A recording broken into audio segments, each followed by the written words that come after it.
मसीह यीशु के कादर नाम में आप तमाम बहनों, भाइयों, बच्चों और बुज़ुर्गों की सलामती हो। आज की शाम के लिए और ख़ासतौर पर सदर्न कैलिफोर्निया से जो लोग हमें ग्लोबली देख रहे हैं और पाकिस्तान से पादरी एरिक सर्वर का आप सबको सलाम पहुँचे। और आज मेरे लिए ये इंतहाई खुशी की और ऑनर की बात है कि आज हमारे साथ हमारे दोस्त और ओल्ड टेस्टामेंट के जैद स्कॉलर जो कि गुजरांवाला थियोलॉजिकल सेमिनरी के वाइस प्रिंसिपल और इसके साथ साथ किताबों के मुसन्निफ़ हैं, और डॉक्टर सलीम यूनुस साहब जो हैं वो आज हमारे साथ बराह रास्त गुजरांवाला थियोलॉजिकल सेमिनरी से मौजूद हैं। और वो हमारे साथ उनकी जो रिसेंटली पिछले साल 2020 में जो किताब आई है होसिया नबी के सहीफे पर, उस पर हम बातचीत करेंगे। और ये इसलिए भी बड़ा इंपॉर्टेंट है कि अमूमन हमारे पाकिस्तानी कॉन्टेक्स्ट में हम लोग सिर्फ या तो ट्रांसलेटर्स का काम करते हैं या हम बाहर लोगों की किताबों को या स्कॉलर्स को छाप कर तो हम बड़ा फ़ख्र महसूस करते हैं। लेकिन फ़ख्र की बात यह है हमारे अपने कल्चर में, हमारे अपने मुल्क में, हमारी अपनी ज़ुबान में ऐसे स्कॉलर्स, ऐसे उलमा मौजूद हैं जो हमारे अपने कल्चरल कॉन्टेक्स्ट में की बात कर सकते हैं और वो लिख सकते हैं और इस पर सिखा सकते हैं। पारी डॉक्टर सलीम यूनुस साहब, बहुत बहुत शुक्रिया। खुदावंद आपको बरकत दे आपके वक्त का। और आइए पारी सलीम यूनुस साहब से बातचीत करते हैं। पारी साहब, थैंक यू वेरी मच आपके टाइम का। और अपना माइक अनम्यूट कर लीजिएगा और वेलकम टू द कॉन्वर्सेशन। जी डॉक्टर साहब, थैंक यू वेरी मच कि आपने ये मौका दिया कि हम एक दूसरे के साथ कन्वर्सेशन कर सके। मैं खुदा का शुक्र करता हूँ। उम्मीद है कि हमारा ये वक्त बहुत ही अच्छा गुजरेगा। थैंक यू जी। Thank you. तो पारी साहब से बातचीत करते हैं जी। मैं अभी रिसेंटली पाकिस्तान में था और मुझे इत्तफाक हुआ और मुझे ये शर्फ हासिल हुआ कि मैं पारी साहब के घर पे इनकी मेज़बानी को लुत्फ़अंदोज़ हो सकूं। इनकी अहलिया, तीनों बेटियां, और बल्कि चार बेटियां, पारी साहब तीन बेटियां, चारों, चार दो बेटियां। ट्विंस। अच्छा, दो ट्विंस है, ओके। चारों बेटियों ने मतलब सच अ वंडरफुल फैमिली, और I really enjoyed a time with them. इनकी खिदमत और इनकी सारी मोहब्बत के लिए। इसके अलावा पादरी साहब चूँकि गुजरांवाला थियोलॉजिकल सेमिनरी से ग्रेजुएट हैं, जहाँ से मैं भी ग्रेजुएट हुआ, और पादरी साहब हमारे मुल्क के बहुत बड़ा नाम थियोलॉजिकल एजुकेशन में जो मेरे भी टीचर रहे हैं, रेवरेंड डॉक्टर असलम ज़ियाई साहब के जो हैं उनके ये नेफ्यू हैं, भतीजे हैं, और kind of keeping the family legacy continue to serving the Lord, and keeping the Old Testament actually as their passion and as their field of study. So doctor साहब, वेलकम। और मैं आपसे पहला सवाल जो है मैं ये करूँगा आपकी किताब पर जाने से पहले, जो कि आज हम गुफ्तगू एक्चुअली प्राइमरी हमारी होगी होसिया नबी की किताब पर, लेकिन इससे कबल आइए ऑथर के बारे में जानते हैं। पारी साहब, अपनी लाइफ स्टोरी के बारे में बताइएगा। अपनी खिदमत में खुदा आपको कैसे लेकर आया, and how did you feel कि जी खुदा आपको खिदमत के लिए बुला रहा है। अपना जर्नी शेयर कीजिएगा। हाँ जी, मैं खुदा का शुक्र करता हूँ कि उसने मुझे खिदमत का मौका दिया है। एक्चुअली जब मैंने यूनिवर्सिटी में बीए का एग्जाम दिया था, तो उसके बाद मैं सिर्फ 3 माह के लिए ऑपरेशन मोबिलाइजेशन टीम में गया था, और वहां मुझे इवेंजलिज्म करने का मौका हुआ। उस वक्त पीटर गिल साहब होते थे जो आजकल स्कॉटलैंड में हैं। वो हमारे चूंकि नेशनल लीडर थे। तो मैं 3 माह के लिए गया था और तकरीबन 2.5 साल मैंने गुजारे थे। दीर मलम जवा से लेकर सादकाबाद तक मैंने फिर बाय रोड सफर किया है। और खुदावंद के फजल से खुदा ने मुझे ये मुझ पर फजल किया कि मैंने हजारों की तादाद में जो क्रिश्चियन लिटरेचर है, बाइबल मुकद्दस जो है, दूसरे लोगों तक पहुंचाई। उसी दौरान मैं समझता हूं कि खुदावंद ने मुझ पर फजल किया और मैंने अपनी मसीही कॉल जो है उसको रिकग्नाइज किया। और मैंने सोचा कि खुदावंद का मुझ पर फजल है कि मैं ये खिदमत कर सकूं। तो जब 2.5 साल के बाद मैं वापस आया था, तो मैंने डॉक्टर जई साहब से, चाचू से बात की। तो मैंने कहा जी मैं ना क्रिश्चियन मिनिस्ट्री में आना चाहता हूँ। तो बस मुझे लगता है कि खुदा उनका फजल मुझ पर हुआ है। तो इस तरह से मैं फिर सेमिनरी में चला गया, और सेमिनरी के बाद बस मेरा आज तक खुदा उनके कलाम को सीखने का जो पैशन है वो जारी है।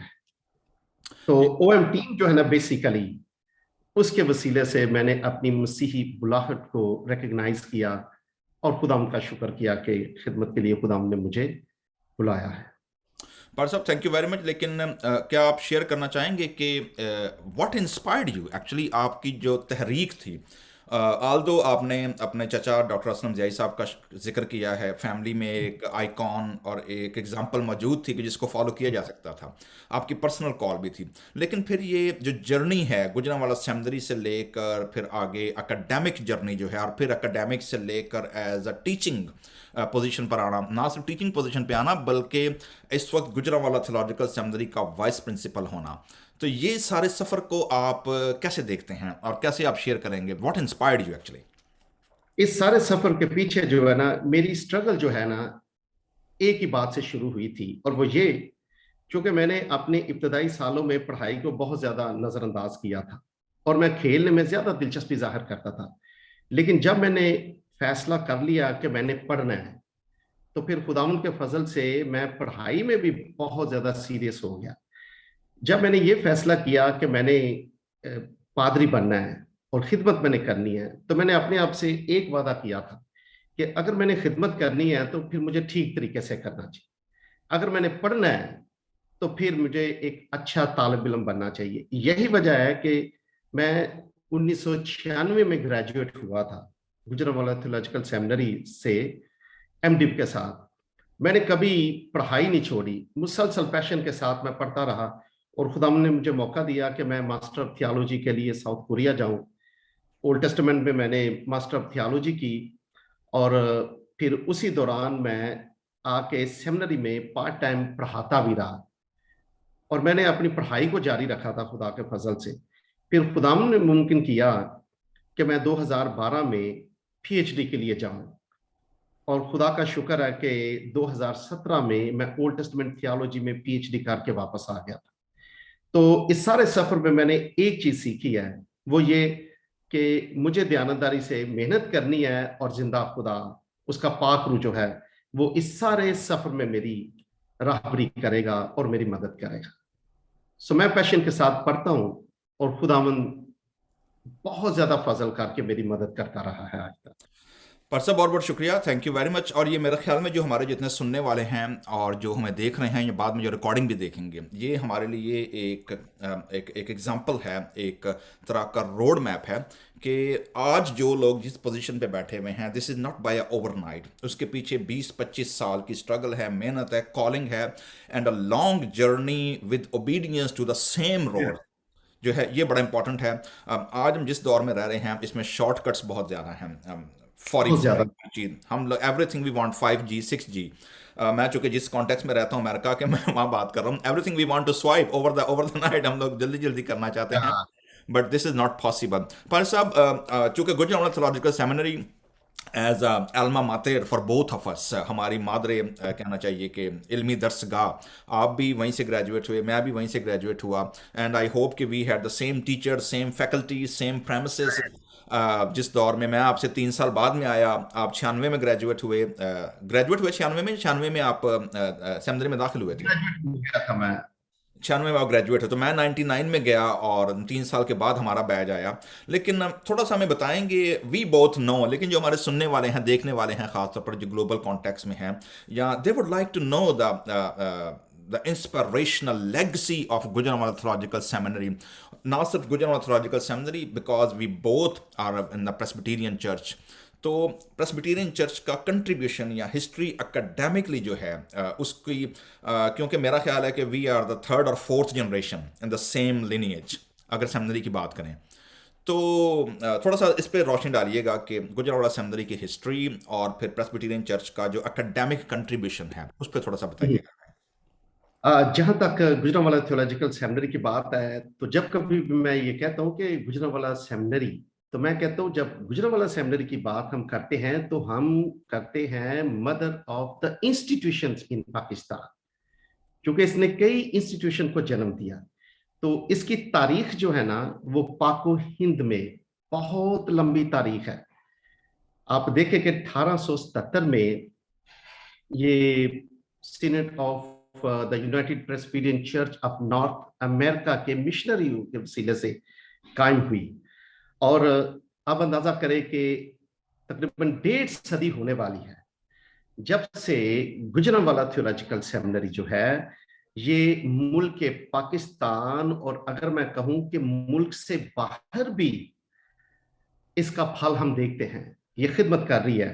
تو اس لحاظ سے جہاں تک مشن کنسرن ہے، تو جتنے بھی ریفارمڈ مین لائن چرچز ہے ان کے انسٹیٹیوشنز کے ہیڈز جو ہیں، چرچز کے ہیڈز جو ہیں، پاسبان جو ہیں، اس نے انہیں دیے ہیں. اور اس لحاظ سے اتنی لمبی خدمت کے بعد اگر ہم اس کے وسیلے سے جو خداوند نے ہمیں علماء دیے ہیں، ہمیں رائٹرز دیے، ہمیں سپیکرز دیے، اور یہ خداوند کے فضل سے گجرانوالہ سیمنری کو ہی اعزاز حاصل ہے کہ اس نے لکھاری بھی دیے ہیں، اس نے علماء دیے ہیں، اور اس نے اچھے وائزین دیے ہیں. تو اس لحاظ سے میں سمجھتا ہوں کہ گجرانوالہ تھیولوجیکل سیمنری کا جو بطور انسٹیٹیوشن رول ہے، یہ واقعی ایک ماں کا ہے جس نے کئی انسٹیٹیوشنز کو جنم دیا ہے، کئی لیڈرز پیدا کیے ہیں، کئی لکھاری پیدا کیے ہیں جو آج پاکستان کے مختلف انسٹیٹیوشنز کو لیڈ کر رہے ہیں، چرچز کو لیڈ کر رہے ہیں، ملک اور ملک سے باہر خدمت کر رہے ہیں. اور اس طرح سے میں سمجھتا ہوں کہ پریسبیٹرین چرچ آف پاکستان کا کنٹریبیوشن بھی اس حوالے سے ہے، چونکہ بیسیکلی آپ جانتے ہیں کہ یہ پریسبیٹرین سیمنری تاہم پھر 1946 میں جب یہ ایک یونین انسٹیٹیوشن کے طور پہ اس نے کام کرنا شروع کر دیا، اور خداوند کے فضل سے جتنے مین لائن چرچز تھے ان کی لیڈرشپ یا پاسبان جو تھے وہ یہاں تیار ہوتے رہے، اور آج تک خداوند کے فضل سے یہاں پہ وہ تعلیم حاصل کر رہے ہیں.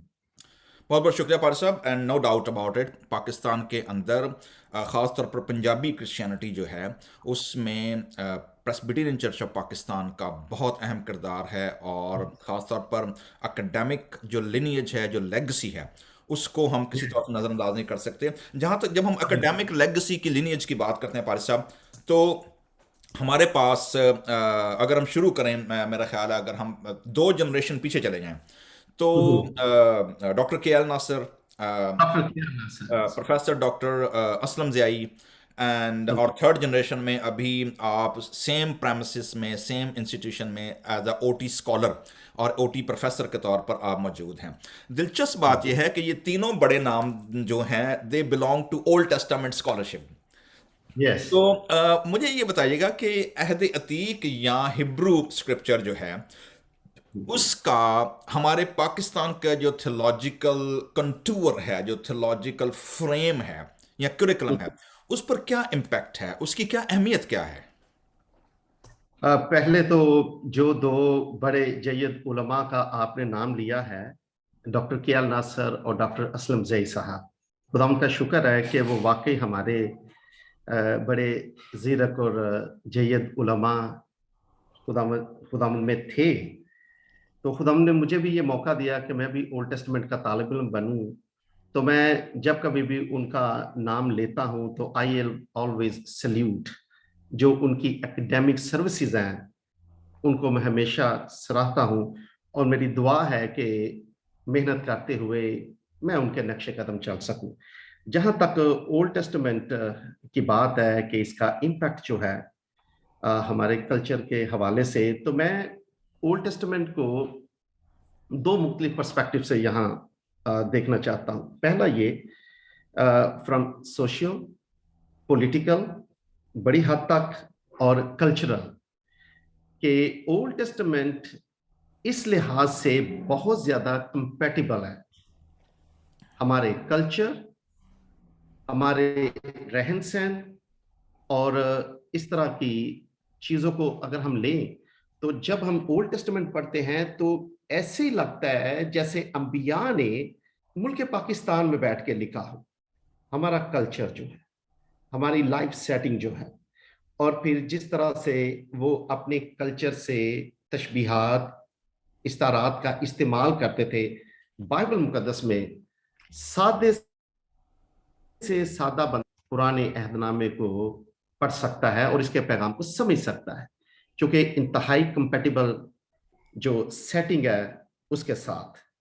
جہاں تک تھیولوجیکل پرسپیکٹو کی بات ہے کہ ہم if we see the Old Testament from a theological perspective، تو میں یہ کہنا چاہتا ہوں کہ बड़ी दफा मैं ये सुनता हूं कि अब पुराना अहदनामा जो है शायद उसकी इतनी जरूरत नहीं है। बहुत से लोग जो हैं वो नया अहदनामा, majority of pastors preach from the New Testament. और मैंने खुद सुना है, चूंकि मैं एक पुराने अहदनामे का तालिब इल्म हूं, तो वो कहते थे आप हमें जरूरत नहीं, शायद ये कंपेटिबल नहीं है आज के माहौल के मुताबिक। वो नहीं जानते कि पुराना अहदनामा जो है ये नए अहदनामे की बुनियाद है। और इसके लिए I appreciate the apostle Paul. जब कभी मैं प्रीच करता हूं मुकद्दस पालूस रसूल के खतूत से, तो मैं हमेशा हैरान रहता हूं कि कितनी खूबसूरती से वो पुराने अहदनामे के उन्वानात को, थियोलॉजिकल मोटिव्स को वो खूबसूरत अंदाज में पेश करता है। चूंकि he was old testament scholar, इस लिहाज से वो जिस कदर खूबसूरत अंदाज में पुराने अहदनामे को उस कल्चर से उठा के अपने कल्चर में मसीह खुदावंद के जिंदगी के हवाले से पेश करता है, तो मैं ये कहना चाहता हूं कि he develops Old Testament motives from messianic perspective जब वो खुद बात करता है। तो इस लिहाज से थियोलॉजिकल सिग्निफिकेंस ओल्ड टेस्टामेंट की ये है कि हम नए अहदनामे को पुराने अहदनामे के तनाजुर में देखते हैं। अगर हम सिर्फ नया अहदनामा ही देखें और पुराने अहदनामे को कभी हम हाथ ना लगाएं, तो ना तो मसीह खुदावंद की पैदाइश, उसकी खिदमत, और ना ही सलीबी मौत के वसीले से जो हमें फतह नसीब हुई है, हम कभी नहीं जान पाएंगे जब तक हम पुराने अहदनामे में उसकी रूट्स नहीं देखते।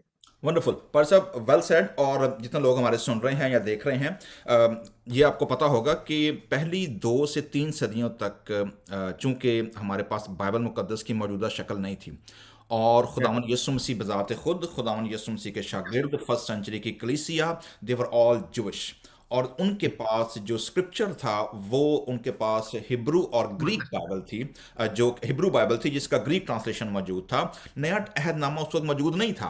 सो इसलिए इसलिए हमारे लिए भी आज अगर हम यीशु मसीह को फॉलो करते हैं और खुदावंद यीशु मसीह के पैरोकार हैं और नए अहदनामे को पढ़ते हैं, तो ये हमें समझना होगा, जैसे पारिस साहब ने जिक्र किया है, कि नए अहदनामे या न्यू टेस्टामेंट की बुनियाद वो पुराने अहदनामे के सहाइफ पर है। मैं आपको सिर्फ एक एग्जांपल दूंगा, इट्स वास्ट, लेकिन अकेली सिर्फ बाइबल की आखिरी किताब जिसको हम न्यू टेस्टामेंट के अंदर मुकाशफा की किताब कहते हैं, उस अकेली किताब के अंदर more than 500 references from the Hebrew scripture.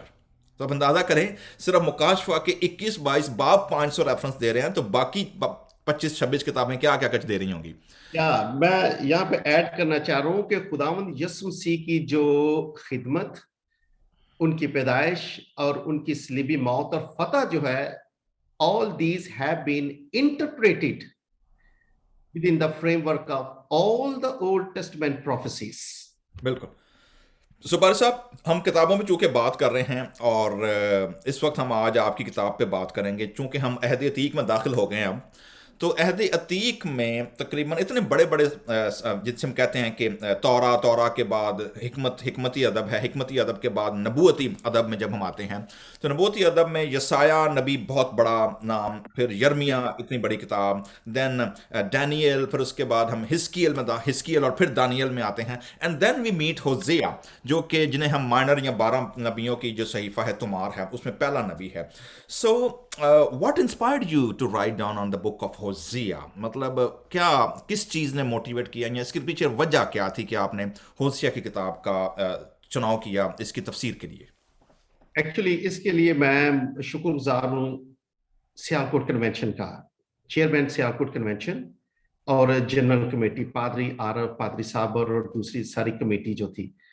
आपको पता है कि सियालकोट कन्वेंशन पे हर साल कोई ना कोई तफसीर लिखी जाती है, चाहे वो पुराने अहदनामे से हो या नए अहदनामे से।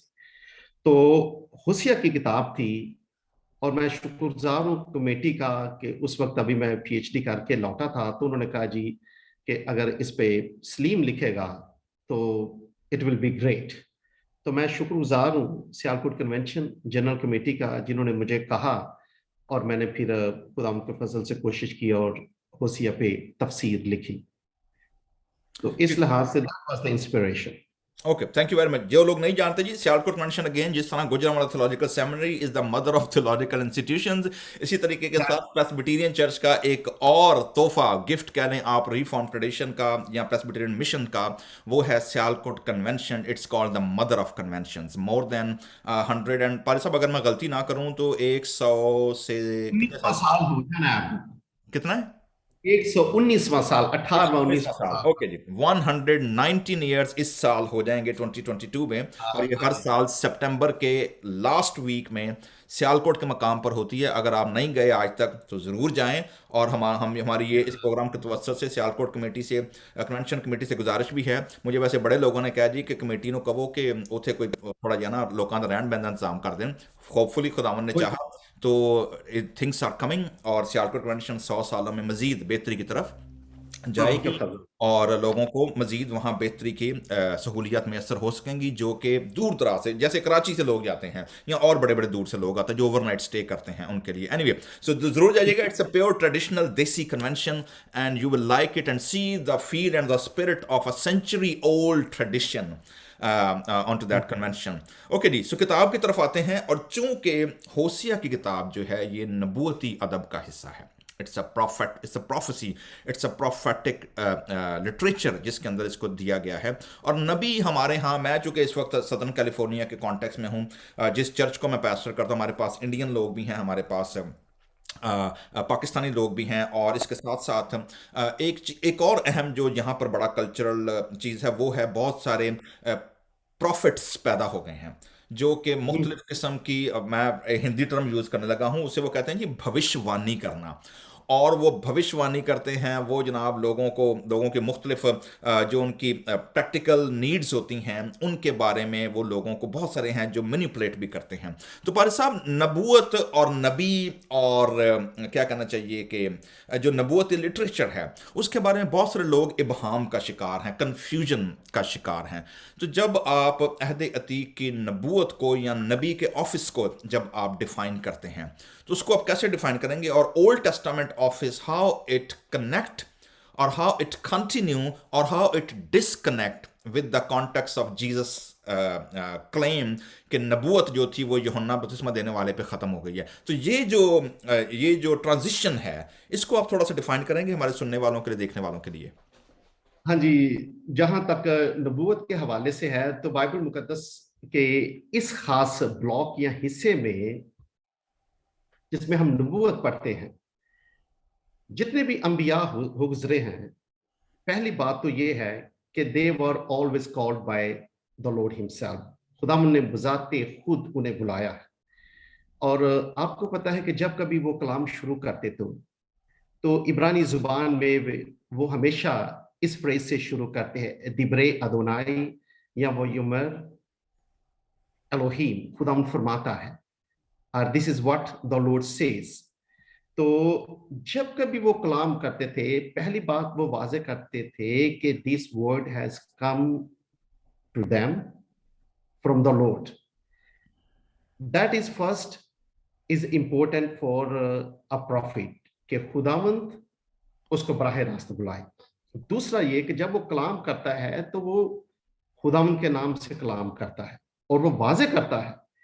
तीसरा ये है कि जो खुदावंद का कलाम है, किसी भी सूरत हाल में, चाहे खतरनाक सूरत हाल है, उम्मन उन्होंने किए ऐसे है, तो वो लफ्ज बलफ्ज अपनी जान की परवाह किए बगैर, रिस्क के बगैर, उसने खुदाम के कलाम को बड़ी सेहत के साथ पेश किया है, उमरा के सामने, काहिनों के सामने, आम लोगों के सामने। और ये पुराने अहदनामे के अंबिया ने ऐसा किया है। जहां तक मसीह के हवाले से है, तो मसीह खुदावंद जो है, ये नए अहदनामे में मैं समझता हूँ एक नए एरा को शुरू करता है, कि नबूवत जो है मुकद्दस यूहन्ना तक, बाकी जो खुदावंद यीशु मसीह की जिंदगी है, एक्चुअली उसको देखा ही नबूवतों की तकमील के तौर पे है, कि खुदावंद यीशु मसीह की पैदाइश जो अंबिया ने की थी, पेशीन गोइयां उनके मुताबिक, जमीनी खिदमत, लोगों को तारीकी से निकाल कर रोशनी में लाना, मौत की वादी से निकाल कर जिंदगी में लाना, लोगों की बहाली के लिए खिदमत, और फिर मुकद्दस पौलुस रसूल के मुताबिक मसीह खुदावंद का पैदा होना, उनकी खिदमत और मरना, सब कुछ कलाम खुदा के ऐन मुताबिक। तो इस लिहाज से मैं समझता हूँ कि मसीह खुदावंद की जिंदगी को हम इंटरप्रेट ही अंबिया की तकमील के तौर पे कर सकते हैं। तो इसलिए मसीह खुदावंद जब आते हैं तो वो अंबिया की पेशीन गोइयों की तकमील के तौर पे हमारे सामने आते हैं।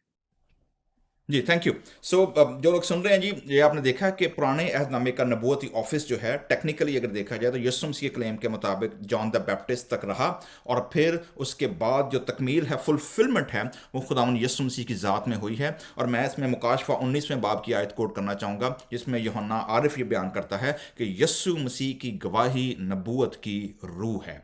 सो वो या लोग जो जो लोग नबूवती प्रोफेटिक स्पिरिट की बात करते हैं और आपको ये बताते हैं जी कि ਤੁਹਾਡਾ ਵਿਆਹ ਹੋ ਜਾਏਗਾ, ਤੁਹਾਨੂੰ ਘਰ ਮਿਲ ਜਾਏਗਾ, ਤੁਹਾਡੇ ਵੀਜ਼ੇ ਲੱਗ ਜਾਣਗੇ, ਤੁਹਾਡਾ ਜਨਾਬ ਬਿਜ਼ਨਸ ਸ਼ੁਰੂ ਹੋ ਜਾਏਗਾ, ਜਨਾਬ ਤੁਹਾਡੇ ਘਰ पैसे आ जाएंगे, ਤੁਹਾਡੇ ਬੱਚੇ ਇੰਨੇ पैदा हो जाएंगे, ये वो, दिस इज़ फाइन, सुनने में बहुत अच्छा लगता है, दिस इज़ गुड, लेकिन एज अ क्रिश्चियन होते हुए वी नीड टू नो, पौलुस रसूल बयान करते हैं कि तमाम चीज़ें मिलकर खुदा से मोहब्बत रखने वालों के लिए भलाई पैदा करती हैं। We are in God's plan. So बाज़ औक़ात ये इस किस्म के लोग जो आपको नबूवत या प्रोफेसी के नाम पर मामू बनाते हैं ना, उन्हारे पीछे ना लगो। Don't do that. Go and read and ask God spirit to help you, guide you, कि वो आपको खुदा के कलाम में से बताए जी। सो जब हम नबूवत की बात करते हैं जी और होसिया की बात करते हैं, that's interesting character, one of my favourite. बहुत सारे फेवरेट कैरेक्टर हैं मेरे, 3-4 बड़े अहम हैं, लेकिन होसिया मुझे इस लिहाज से बड़ा अहम लगता है। इस मतलब आई एम स्टिल लाफिंग, लेकिन ये लाफ जो है, इट्स नॉट लाफ कि मैं मजाक कर रहा हूँ, इसका मतलब ये है कि सच अ इंटरेस्टिंग कैरेक्टर। उसकी वजह यह है कि नबियों को खुदा ने मुख्तलिफ तरीके से इस्तेमाल किया। मसलन बहुत सारे नबी हैं, दे प्रोक्लेम ऑनली, उनकी पर्सनल लाइफ का कोई जिक्र नहीं है, मतलब उनका अफेयर कहाँ था, शादी कहाँ हुई, बच्चे कितने हो गए, बीवी नठ गई कि आ गई, या क्या था, क्या बैकग्राउंड था, नो डाउट अबाउट दैट। मसलन मैं आपको 2 एग्जांपल दूंगा। अब चूंकि डॉक्टर ज़ियाई साहब का जिक्र हो रहा है तो मुझे अच्छी तरह याद है, जब हम लोग सेमिनरी में थे, ज़ियाई साहब ने जब हमें यर्मिया के बारे में बताया, मैंने पहली बार ये टर्म सुनी कि यर्मिया जो था, he was a weeping prophet, अश्कबार नबी, ज़ियाई साहब ने इसका तर्जुमा किया था, रोने वाला नबी। तो मुझे इस चीज़ ने बड़ा फैसिनेट किया कि यार मतलब नबी क्यों रो रहा है। तब पता चला कि उसकी प्रोफेसी या उसकी नबूवत क्या थी। देन व्हेन यू एंटर, तो उसके बारे में नोहा पढ़ेंगे उसका। अच्छा, यसाया जो है उसका एक फ़र्क करैक्टर है, he was always in the royal category, मतलब वो सरकारी दफ्तरों में आना, सरकार के दरबार में चले जाना, बादशाहों से इनकाउंटर करना, फैसिनेटिंग। होसिया इस लिहाज से बड़ा इंपॉर्टेंट है। अगर मैं होसिया को टाइटल दूं तो मैंने एक जगह पढ़ा, इट फैसिनेट मी, और वो ये था जी, प्रोफेसी एंड प्रोस्टिट्यूट, या प्रॉफिट एंड प्रोस्टिट्यूट। अच्छा, प्रोस्टिट्यूट का नाम सुनते ही ना हम सब के यहाँ तो कान गर्म हो जाते हैं या खड़े हो जाते हैं। तो ये एक बड़ा फैसिनेटिंग करैक्टर है। और चूंकि ये दिसंबर शादियों का मौसम, मेरी अपनी शादी की सालगिरह 21 दिसंबर को होती है, और अच्छा, दिसंबर में मोस्टली जो लोग हैं वो दिसंबर में शादियां करते हैं, जनवरी में शादियां करते हैं, और शादियों का बड़ा सीजन है।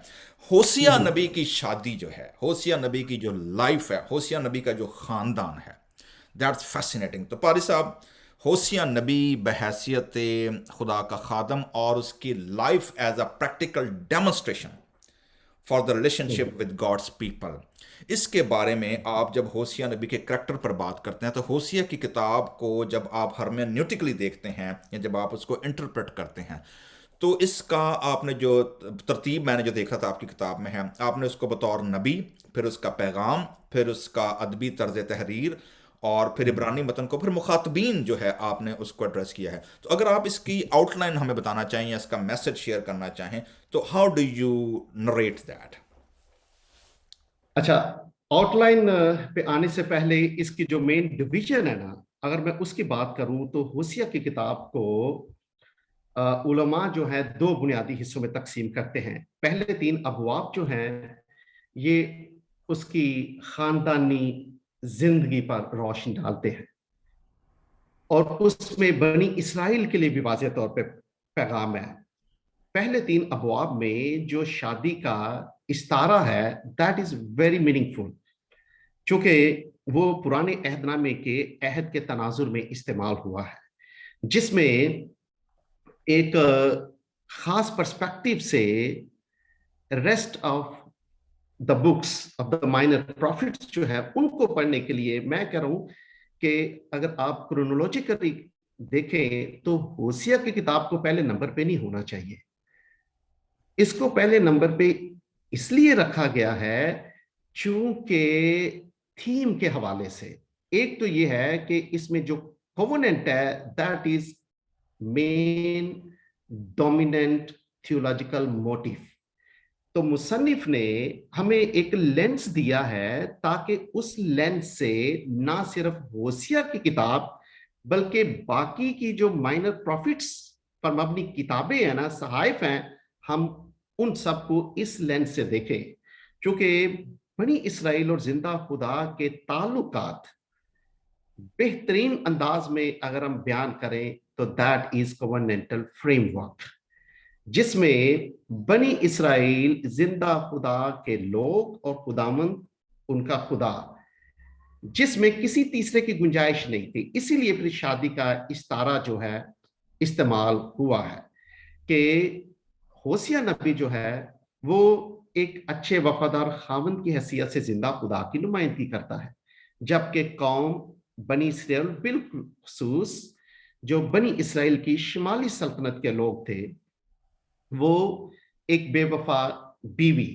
सो इसकी जो प्रैक्टिकल डिमॉन्स्ट्रेशन है ना, आपने ठीक कहा है कि आपने दूसरे अंबिया भी पढ़े हैं, लेकिन ये बड़ी एक अनोखी मिसाल है जिसमें हम प्रैक्टिकली देखते हैं किसी चीज को डिमॉन्स्ट्रेट करते हुए।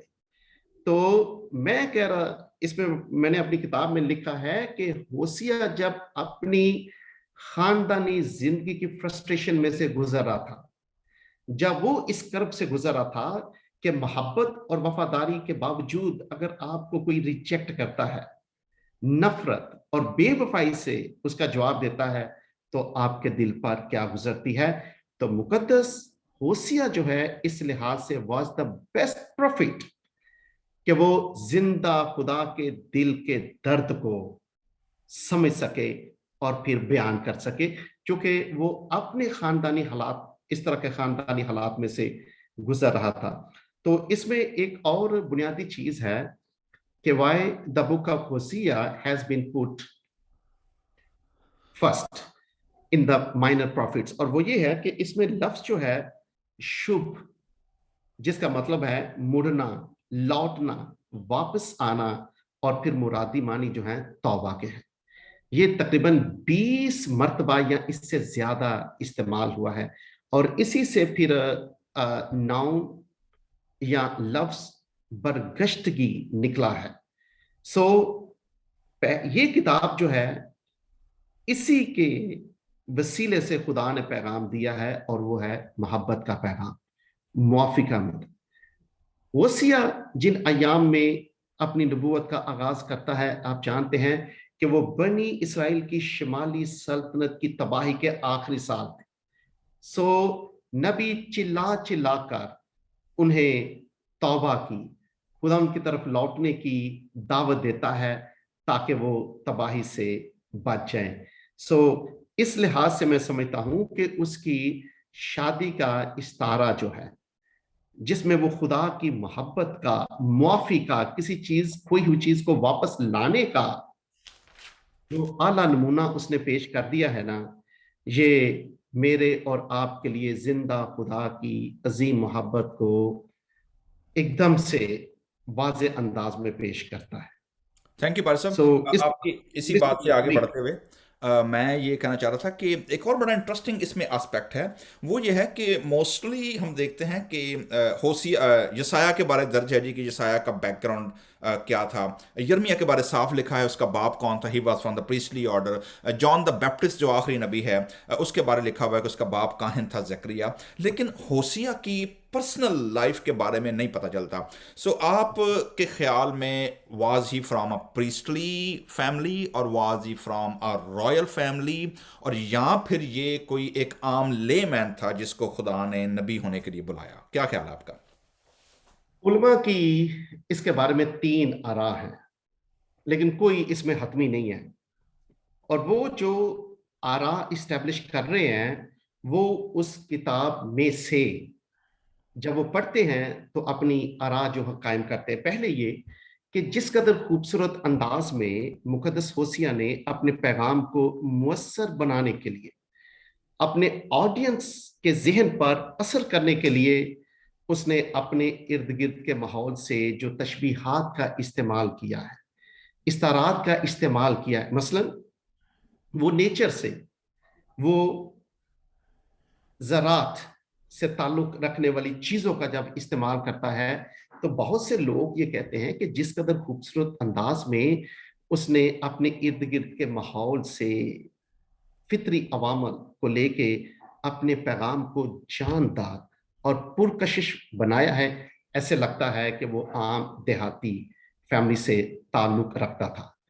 اور پھر جس قدر تنقیدی نقطہ نظر سے وہ پریسٹ ہوڈ کو دیکھتا ہے، وہ پریسٹلی فنکشن کو دیکھتا ہے، وہ اس کا باقاعدہ علم رکھتا تھا۔ وہ جانتا تھا کہ قربانیاں گزرانا، مذہبی رسومات کی ادائیگی جو ہے، اگر اس میں شریعت کی روح موجود نہیں تو پھر ان کا کوئی فائدہ نہیں۔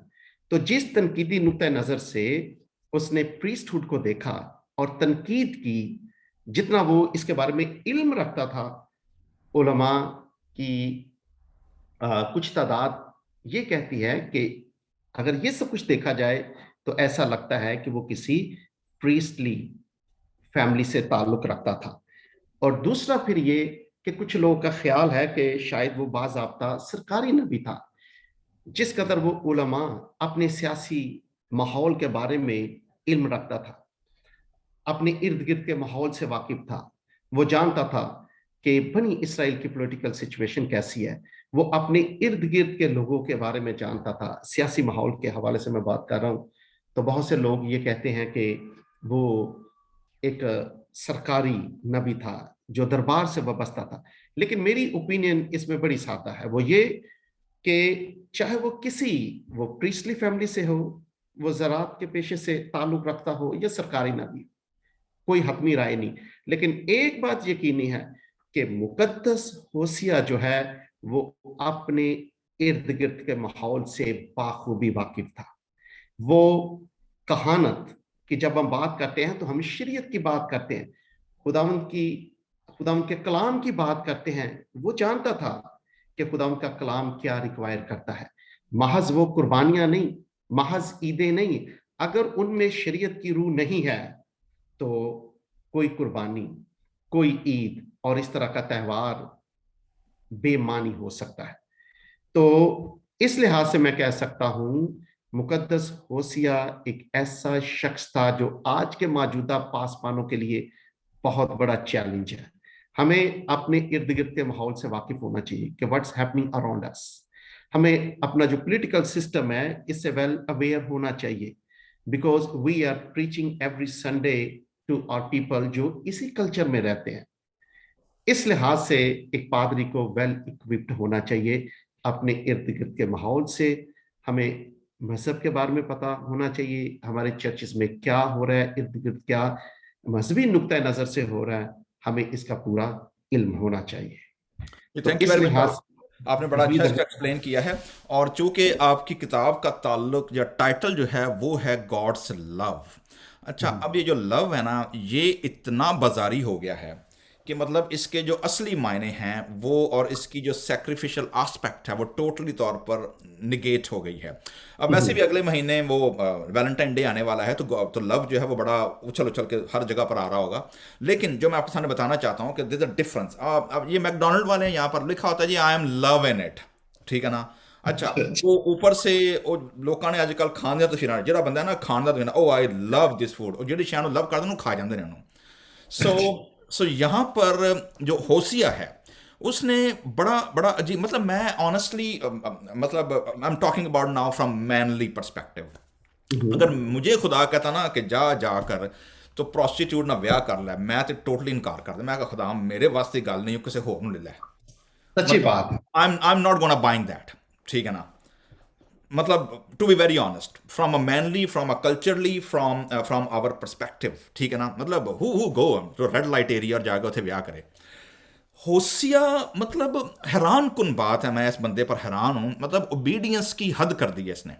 اور یہ اس پہ بھی دلچسپ بات ہے کہ دا نیم ایکچولی ہوسیا کا جو نام ہے یہ ہوشوا، جو کہ ہوسیا بن نون جو اس کا شاگرد تھا موسیٰ کا، مطلب اس کا بھی سیم نام کا مطلب ہے اس کے نام کے ساتھ جب یہوہ انگلش میں جے لگ گیا، ایکچولی جوشوا کر دیا انہوں نے، but it was Hosea same name. اور خداوند یسوع مسیح کا نام بھی یہی تھا، اور مطلب گاڈ از مائی سالویشن.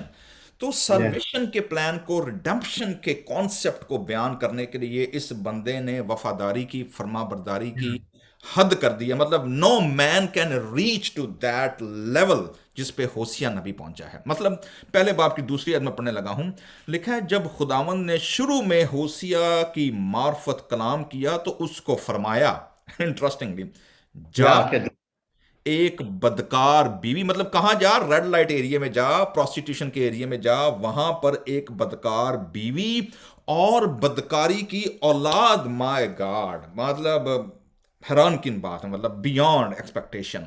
بدکاری کی اولاد اپنے لیے لے، کیونکہ ریزن آگے کیا ہے، ملک yeah. نے خداوند کو چھوڑ کر بڑی بدکاری کی ہے. واہ واہ، مطلب فیسینیٹنگ. مطلب آج کے دور میں خاص طور پر جو خاندان، جو لو برڈز، اور جو ابھی جوڑے چھوڑے جو تیاری کر رہے ہیں ویلنٹائن ڈے کی بھی اور شادیوں کی سالگرہ جو وہ سارا کچھ، مطلب میں چاہتا ہوں جی کہ آپ ہوسیا نبی کے صحیفے اور کریکٹر کو پڑھیں ویلنٹائن ڈے منانے سے پہلے، اینڈ Yeah. ریڈ اینڈ سی کہ اس بندے نے کیا مطلب وفاداری کی ہے. سو فارغ صاحب، ہوسیا نبی کے کریکٹر پر بات کی ہم نے، اس کے نام پر، کالنگ پہ بات کی، آپ نے کلچر کانٹیکس کی بات کی، آپ نے چند ایک ہنٹ دیے ہیں بنی اسرائیل کے اور شمالی سلطنت کے گناہ جو تھے. میجر سن کیا تھے، مطلب کیا پرابلم کیا تھی پھڈا کسی قوم دا خدا دے نال؟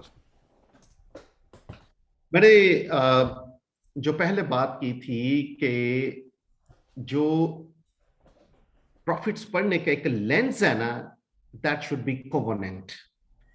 اس کی وجہ یہ ہے کہ میں ہمیشہ کہتا ہوں کہ دیکھیں، ماں باپ بہن بھائیوں کے ساتھ ہمارا جو رشتہ ہوتا ہے دیٹس ویری نیچرل. شادی واحد ایک ایسا بندھن ہے جو عہد کے ساتھ قائم کیا جاتا ہے، اور بڑا خوبصورت لگتا ہے جب ایک مرد عورت کے ساتھ اور ایک عورت مرد کے ساتھ زندہ خداوند کے سامنے یہ عہد کرتی ہے کہ دکھ اور سکھ میں، ہر طرح کی حالت میں، حتیٰ کہ جب تک خداوند ہم دونوں کو جیتا رکھے، جب تک ہم مر نہ جائیں، اسی بندھن میں رہیں گے. تو میں یہ کہتا ہوں کہ شادی واحد ایسا بندھن ہے جو عہد کے ساتھ قائم ہوتا ہے. مطلب کیا ہے کہ شادی اگر قائم ہے تو وہ اس عہد کے ستون پر قائم ہے جو قائم ہوتا ہے. اگر وہ ستون جو ہے، وہ کمٹمنٹ جو ہے، وہ عہد جو ہے، اگر وہ نکال دے تو شادی ختم ہو جائے گی. بالکل یہی ہے کہ جب خدا نے بنی اسرائیل کے ساتھ عہد کیا تو خداوند اس عہد میں ایک فری کی حیثیت سے کمٹمنٹ کرتا ہے کہ وہ ان کا خدا ہوگا. ہر حالت میں خداوند ان کے ساتھ ہوگا. اور بنی اسرائیل کی تاریخ اس بات کو ثابت کرتی ہے کہ خدا نے بھیانک ترین حالات میں بنی اسرائیل کو سنبھالا. اب بنی اسرائیل کے لیے پابندی تھی، جیسے شریعت کے پہلے 2 احکام کی اگر ہم بات کریں، بنی اسرائیل کے لیے اب یہ تھا کہ چونکہ وہ عہد میں زندہ خدا کے ساتھ شریک ہے، اس لیے کوئی معبود جو ہے وہ بنی اسرائیل کی زندگی میں نہیں آ سکتا سوائے ان کے زندہ خدا. اسی لیے بنی اسرائیل کی برگشتگی جو ہے اس کو روحانی معنوں میں زناکاری کہا گیا ہے. بنی اسرائیل کیا کرتے تھے کہ وہ اپنے زندہ خدا کو چھوڑ کر غیر معبودوں کو، جو ہاتھوں کے بنائے ہوئے بت تھے، انہیں لا کر وہ زندہ خدا کے مقابلے میں کھڑے کر دیتے تھے. اور بائبل مقدس میں اسے روحانی زناکاری کہا گیا ہے. اگر ہم محبت کی بات کریں تو اس کتاب میں محبت کی انتہا جو ہے وہ ہم دیکھتے ہیں کہ محبت اس کتاب کے اگر تناظر میں دیکھ لینا تو محبت جو ہے یہ قربانی کا نام ہے، محبت برداشت کا نام ہے، محبت لینے سے کہیں زیادہ دینے کا نام ہے. اور اس حوالے سے میں کہتا ہوں کہ اگر خداوند نے بنی اسرائیل کے ساتھ عہد کیا تھا، اس کا عہد جو تھا ابدی اسی صورت میں تھا کہ بنی اسرائیل کی بدکاری کے باوجود، ان کی برگشتگی کے باوجود خداوند کی طرف سے وہ کمٹمنٹ قائم تھی. اور اسی لیے میں کہتا ہوں کہ دنیا کے پیار، محبت اور عشق پر مبنی قصے جو ہیں وہ ہوسیہ کی کتاب میں خدا کی ابدی محبت کی داستان کے مقابلے میں کچھ بھی نہیں ہے. جتنا گہرا محبت کا امپیکٹ اور اس کی کنکریٹ تصویر ہم ہوسیہ کی کتاب میں دیکھتے ہیں، شاید ہی اس کی کوئی مثال ہمیں نظر آئے کہ یہ محبت ایسی ہے جو وفادار ہے ہر دو حالت میں، جو آخری حد تک قبول کرنے کے لیے، گلے سے لگانے کے لیے تیار ہے. And that's what the Lord did. کہ بنی اسرائیل تباہی کے دہانے پہ تھے، بت پرستی کی انتہا کر دی تھی، عمرا خدا سے دور، کاہن خدا سے دور، عام لوگ خدا سے دور، لیکن زندہ خدا اپنے اس عہد کی کمٹمنٹ کے مطابق پھر بھی انہیں واپس بلاتا ہے. اور میں کہتا ہوں کہ یہ ہے حقیقی محبت، ابدی محبت، دائمی محبت کی خوبصورت تصویر جو زندہ خدا ہوسیہ نبی کی کتاب میں ہم سب کو دکھاتا ہے اور یہ کتاب پر پیش صاحب، کرتا ہے. میں آپ کی بات سن کے میرے ذہن میں بات آ رہی تھی کہ دیکھیں ہمارے جو موسٹلی جو رومانٹک موویز ہیں، یا جو ہمارے ہاں جو رومانٹک صوفیانہ کلام ہے، ہمارے ہاں جو فوک سٹوریز ہیں، چاہے وہ ہیر رانجھا کی ہو، مرزا صاحبہ کی ہو، سونی مہیوال کی ہو، ان ساری سٹوریز کے اندر جو کریکٹرز ہیں آپ دیکھیں گے کہ ان میں انہوں نے اپنی جانیں دے دیں، ٹھیک ہے نا، سماج کے خلاف، اور مطلب وہ امر ہو گئے، سٹوریز ہمارے کانٹیکس میں امر ہو گئی ہیں. یہ ہوسیہ میں سمجھتا ہوں کہ ایکسٹرا آرڈنری کریکٹر ہے. اس نے جان نہیں دی، جیسے مرزا صاحبہ کی سٹوری میں وہ صاحبہ کی بے وفائی پہ وہ اپنے بھائیوں اور خاندان کو بچانے کے لیے مرزا کے تیر توڑ دیتی ہے کہ لڑے نہ قتلے، اور اینڈ میں دونوں مارے جاتے ہیں. مطلب اس سٹوری کے اندر میں سمجھتا ہوں کہ جو ہوسیہ ہے، جو لو سٹوری ہے، یہ اس لحاظ سے بڑی اہم ہے کہ وہ بے وفائی، برگشتگی اور زناکاری، حرام کاری کے باوجود وہ خدا کا جو ڈیوائن لو ہے، سیکریفیشل لو جسے ہم نے کہا ہے، وہ اس کے باوجود اس کو اپنی بیوی لانے کے لیے دوبارہ جاتا ہے جب وہ واپس چلے جاتے ہیں. میں پڑھ رہا تھا، یہ میں نے نوٹس میں لکھا ہے اپنے، کہ وہ پروسٹیٹیوٹ کی جب بات کرتی ہے، ایون شادی شدہ ہوتے ہوئے بھی وہ she receive gifts, she receive green, she received and she had wine and dine with all the کہنا چاہیے کسٹمرس کے ساتھ، اس کی بیوی ہونے کے باوجود. اس کے باوجود ہوسیہ کو یہ حکم تھا کہ تو نے اس کو کیا کرنا ہے، اس سے محبت رکھنی ہے اور اسے واپس لے کر آنا ہے. مطلب بیونڈ ہیومن ایکسپیکٹیشن جو ہے. اچھا، ہم مخاطبین کی جب بات کر رہے تھے تو میں یہ دیکھ رہا تھا کہ 5ویں باب میں جو ہے پہلی آیت میں مخاطبین بڑے پریسائز ہیں. نمبر 1، اے کاہنوں، سب سے پہلے کاہنوں کو کہا گیا، یہ بات سنو. پھر کہا گیا ہے اے بنی اسرائیل کان لگاؤ. پھر کہتا ہے اے بادشاہ کے گھرانے سنو. اچھا، سینٹر والی تو کامن لوگ ہیں، سب سے پہلے ریلیجس لیڈرشپ ہے اور اس کے بعد پولیٹیکل لیڈرشپ ہے.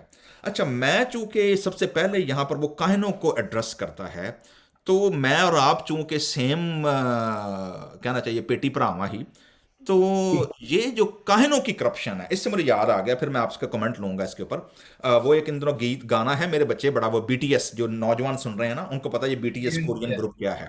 ٹھیک ہے، یہ بی ٹی ایس والوں نے ایک مائیکل جیکسن کا گانا، اس کو انہوں نے ری انوینٹ کیا ہے، اور وہ اس میں ایک فریز بڑی اچھی ہے. میں نے پچھلے دنوں گاڑی میں میرے دونوں بیٹے سن رہے تھے، میں نے نوٹ کیا یہ ہے کیا. وہ فریز یوں تھی جی، smooth like butter and criminal under cover. سمجھ آ گئی نا کیا کہہ رہا ہوں میں؟ اسموتھ لائک بٹر، تو میں کہتا ہوں کرمنل انڈر کالر.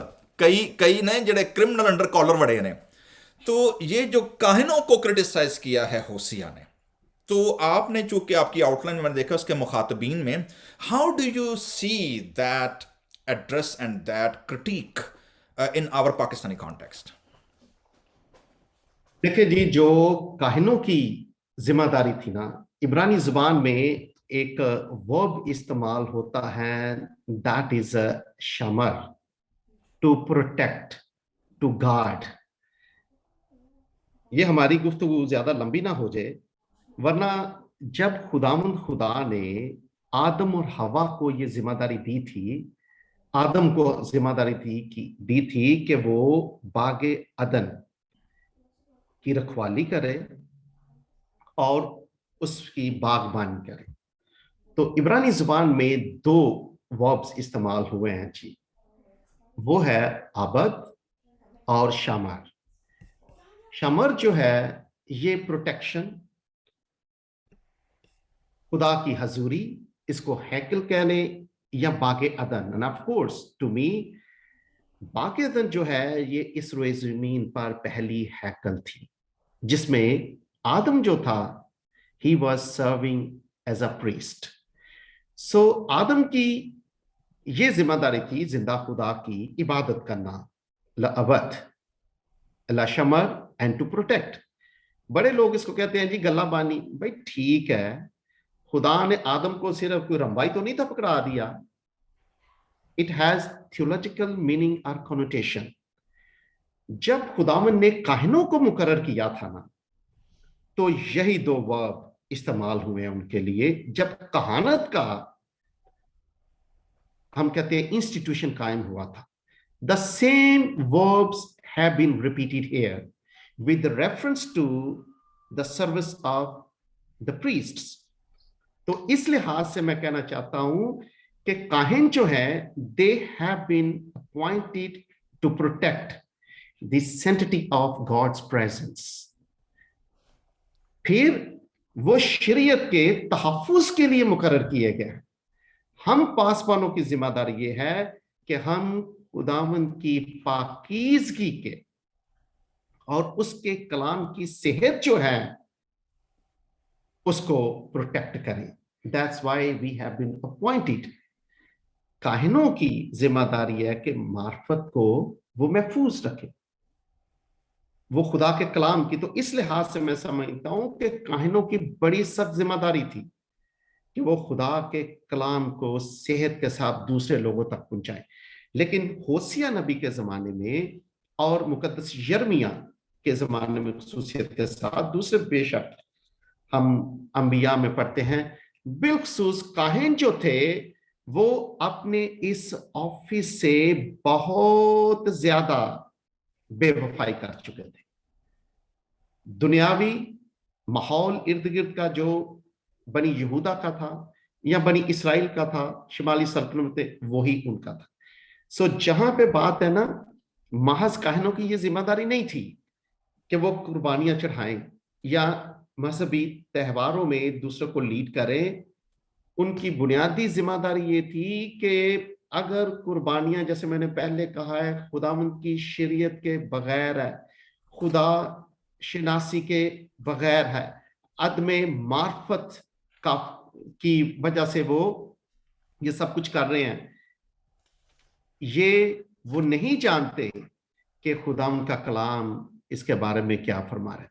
महज कुर्बानियां गुजराना या मजहबी रसूमात की अदायगी हमारा काम नहीं है, बल्कि with the spirit of the old testament, जो प्रीस्टहुड की रूह है, जब तक हम उसके साथ अपने मजहबी फ्राइज को सरंजाम नहीं देते, तो हम भी उन काहिनों की मानिद हैं जो मसीही खिदमत को नहीं समझते, इसकी सीरियसनेस को नहीं समझते, ये नहीं समझते कि खुदावंद ने हमारे हाथों में अजीम तरीन कलाम दे के एक बहुत बड़ी जिम्मेदारी।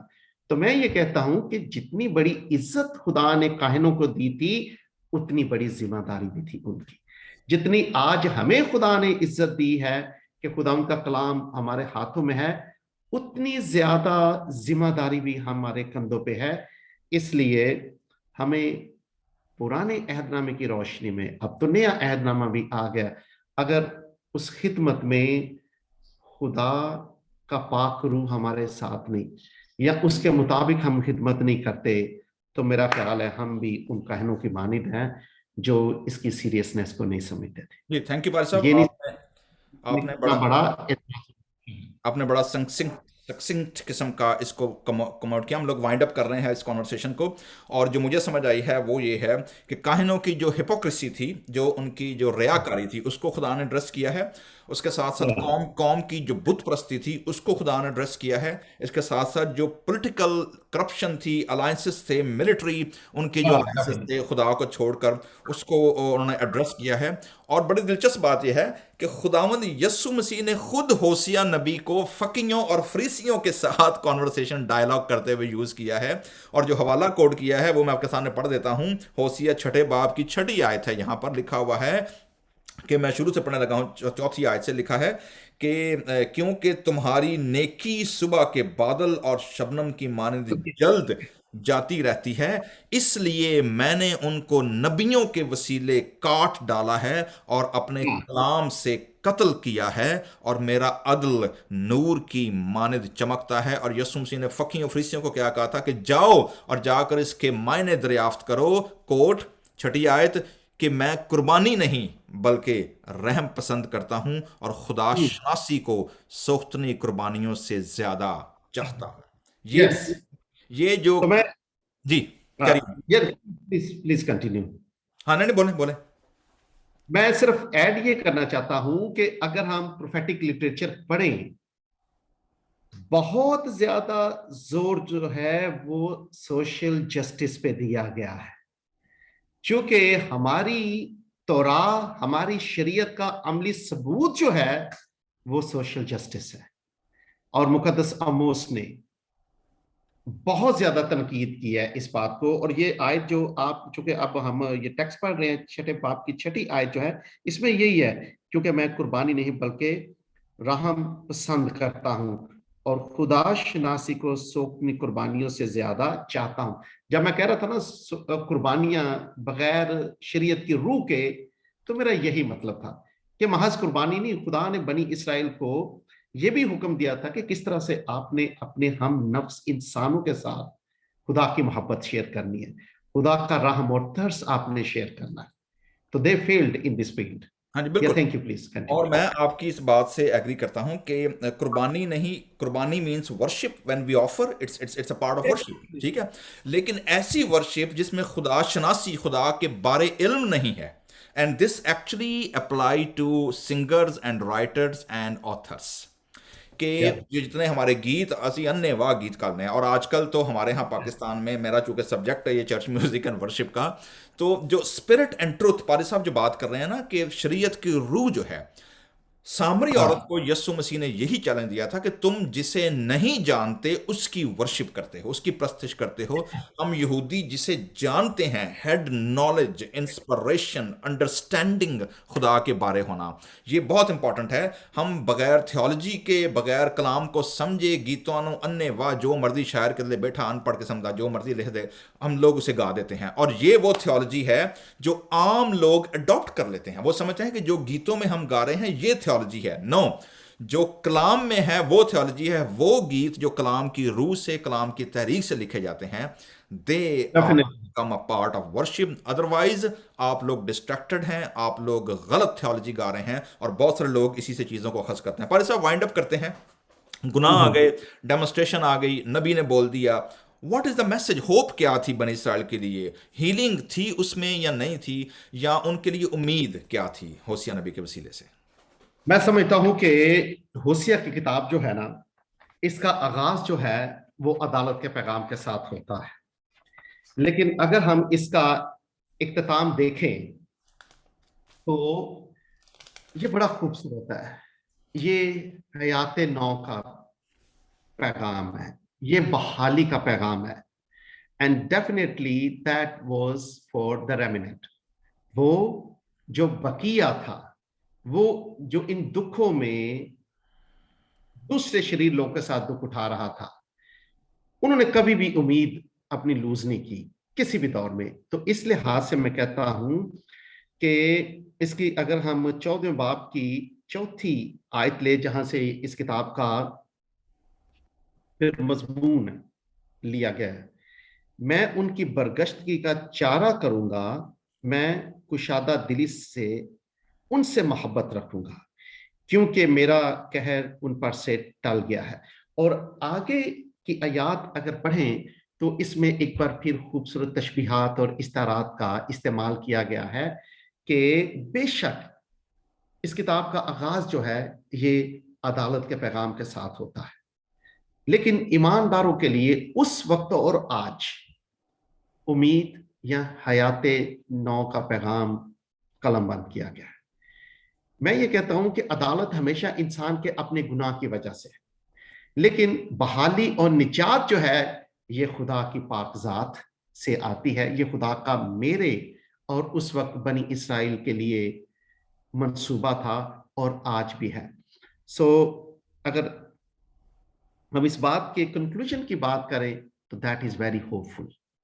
یہ بقیے کے لیے ایک امید تھی۔ بے شک بنی اسرائیل کی شمالی سلطنت 722 قبل از مسیح میں تباہ و برباد ہو گئی، لیکن اس کے باوجود جو امید تھی ایمانداروں کے لیے وہ قائم تھی۔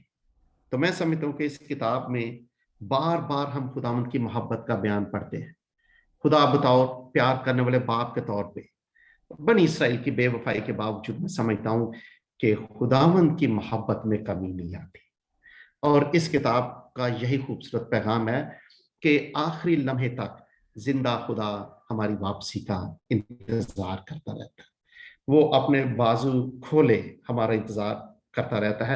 اور میں کہتا ہوں کہ ہوسیہ کی کتاب میں خدا کی عظیم ترین محبت کا ہم آغاز دیکھتے ہیں کہ کیسے خدا پیار کرتا ہے، اور مسیح خداوند کی صلیب جو ہے یہ زندہ خدا کی محبت کی انتہا ہے۔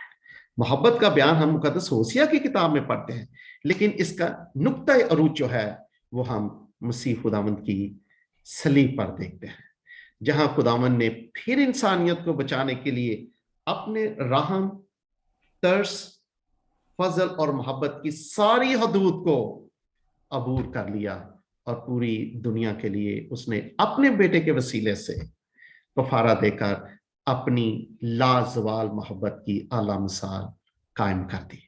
ونڈرفل جی پار صاحب، تھینک یو ویری مچ۔ اور ہم نے آج دیکھا جی کہ ہوسیہ کی کتاب جو ہے وہ جو خداوند کا جو پلان تھا، جو ریکنسیلیشن کا اور ریپینٹنس کا، اور پھر اس کے ساتھ جو ریڈیمپشن ہے، سو یہ دیٹس ویری امپورٹنٹ۔ اس کو میں 3R میں کنکلوڈ کرنا چاہوں گا۔ نمبر 1، خدا نے ان کو کال دی کہ ریپینٹ کریں۔ وہ ریپینٹنس جو ہے دیٹ ول کنٹینیو، اور وہ ریکنسیلیشن کی طرف جائے گی، اور وہ جو ریکنسیلیشن ہے وہ ہمیں ریڈیم کر دے گی جو گناہ اور جو بدی جو ہیں جو ہم لے کر آتے ہیں۔ ریڈیمپشن کا جو کانسیپٹ ہے، پارے صاحب نے چونکہ یسوع مسیح کی ذات کی بات کی، اس میں تکمیل کی بات کی ہے۔ ہم ابھی چونکہ کرسمس سیزن میں چل رہے ہیں، ہنا کی جو سٹوری ہے، ہنا سیمول کی ماں نہیں بلکہ نیو ٹیسٹمنٹ لوک کی کتاب میں ہنا جو کہ 84 سال کی بیوہ تھی اور وہ ہیکل میں 24 گھنٹے رہتی تھی، کلام میں لکھا ہے جی کہ جب وہ آئی ہیکل میں تو وہ یسوع مسیح کی پیدائش کے نیریٹو میں وہ اسرائیل کے ریڈیمپشن کی بات کر رہی تھی۔ تو ریڈیمپشن ہوسیہ کی کتاب جہاں تک مجھے سمجھ آتی ہے اس کے نام کے ساتھ لیتے ہوئے کہ اپنے گناہوں سے نجات دے گا، نہ صرف نجات دے گا بلکہ ریڈیم کرے گا۔ اور ریڈیم کا جو اس کی وائف تھی، یہ بڑی دلچسپ سٹوری ہے جو ریفلیکٹ کرتی ہے ایکچولی، کہ اپنی ہی بیوی کو وہ جا کر دوبارہ خریدتا ہے کہ واپس آئے، اپنی ہی ملکیت کو وہ دوبارہ ریڈیم کرتا ہے۔ تو خداوند یسوع مسیح نے بھی سے دے کر واپس لاتا ہے۔ ہاں وہی نا، تو خداوند یسوع مسیح نے بھی اپنی ہی پراپرٹی جو کہ بنی اسرائیل قوم ہے اس کو قیمت دے کر واپس خریدا ہے۔ اور یہ جو میاں اور بیوی کا استعارہ ہے، شوہر اور بیوی کا جو استعارہ ہے، محبت کا جو استعارہ ہے، آپ دیکھیں کہ بائبل مقدس کی آخری کتاب مکاشفہ برے کی شادی کی ضیافت کی بات کرتی ہے، اور وہ کہتا ہے جی کہ ایسی بیوی پالوس رسول بیان کرتا ہے جو بے عیب ہو اور جو بغیر نقص کے ہو، جس کا کریکٹر انٹیریئر بیوٹی جو ہے وہ اس کی ہونی چاہیے۔ سو کلیسیا ایز اے بیوی ہوتے ہوئے، یسوع مسیح ایز اے دلہا ہوتے ہوئے، خدا کی محبت ہوسیہ نبی کی کتاب میں ہمیں جو ہے ایک پاورفل میسج دیتی ہے۔ اور ہم پادری سلیم یونس صاحب کے شکر گزار ہیں، انہوں نے بڑی محنت کے ساتھ پادری صاحب کتاب کا چہرہ کرائیں، ذرا لوگوں کو دکھائیں تاکہ ان کو پتہ چلے کہ یہ کتاب ہے۔ سو جناب یہ والی کتاب ہے، اور جو لوگ دیکھ رہے ہیں سن رہے ہیں انٹرنیشنل کمیونٹی، اس کتاب کو آرڈر کریں۔ پادری صاحب یہ کہاں اویلیبل ہے؟ گجرانوالہ سیمنری کے پلیٹ فارم سے اویلیبل ہے، کہاں سے مل سکتی ہے؟ سیمنری سے۔ سو جی سیمنری کو ڈونیشن بھی دیں۔ سیمنری کو آپ کو پتا ہر وقت ڈونیشن کی ضرورت رہتی ہے، ادارے ایسے نہیں چلتے۔ سو باہر جو لوگ بیٹھے ہوئے ہیں، میری آپ سے گزارش ہے کہ سیمنری کی بحالی کے لیے 150 سال پرانی جو ہے اس کی خدمت ہے، اینڈ اسٹل ਕੰਟੀਨਿਊ ਇਤਨੇ ਬੜੇ ਹਾਥੀ को संभालना सिर्फ गोरियां ਦਾ ਕੰਮ नहीं है, साढ़े देसियां ਦਾ भी काम है वे। और वो पादरी साहब जो बाहर बैठे हुए हैं, सेमिनरी से मुस्तफीद हुए हैं, जो आज अपनी आइडेंटिटीज़ और अपने जो है अपने टाइटल्स लेकर दुनिया भर में बैठे हुए हैं, आपसे भी गुजारिश है कि इस बात से कतई नज़र होकर कि सेमिनरी क्राइसिस का शिकार हर दौर में रही है, मेरी आपसे गुजारिश ये है कि हम सेमिनरी की बहाली के लिए, सेमिनरी की बढ़ोतरी के लिए और सेमिनरी की तरक्की के लिए हम सब मिलकर अपना अपना हिस्सा डालें, अपना अपना किरदार अदा करें। आप पादरी सलीम यूनुस साहब से और सेमिनरी की इंतज़ामिया से आप रब्ता कर सकते हैं कि सेमिनरी ऐसे स्कॉलर्स, ऐसे उलमा और ऐसे खादम तैयार करती रहे, ना सिर्फ कलीसिया पाकिस्तान की बल्कि आलमगीर सतह पर जो कलीसिया है उसकी खिदमत भी जारी हो सके। बात साहब, आपने किताब और पकड़ी है, ये क्या है? ये इब्रानी की किताब भी पब्लिश हो गई है। ये वंडरफुल। ग्रामर जो है इब्रानी सीखने के लिए, बाइबल इब्रानी सीखने के लिए, तो खुदा का शुक्र अभी बस आई है, ये भी प्रिंट हो गए। तो जी ये एक और पर साहब कॉन्ग्रेचुलेशन वंस अगेन आपकी इस किताब के लिए भी। और ये किताबें लिखना, काम करना कोई आसान काम नहीं है। किसी ने कहा था जी कि किताब लिखना मकबरा बनाने से बड़ी बात होती है, ठीक है। और किताब लिखने वाला, मेरी चूंकि अपनी 5 किताबें छपी हुई हैं, आई नो कि मतलब राइटिंग आपकी सेक्रीफाइसेस, हेल्थ की, बैठने की, खाने पीने की, फैमिली की, बच्चों की, सोशल एक्टिविटीज़ की, मतलब यू टोटली सेक्रीफाइस एवरीथिंग। और आप कंसंट्रेट होकर अपना अपना लहू, अपने ख्यालात, अपने अपने पसीना जो है वो आप बहाते हैं इसके लिए, ताकि आप ये काम करें। पर साहब, आपकी मोहब्बत का, आपकी मेहनत का हम बहुत शुक्रगुजार हैं।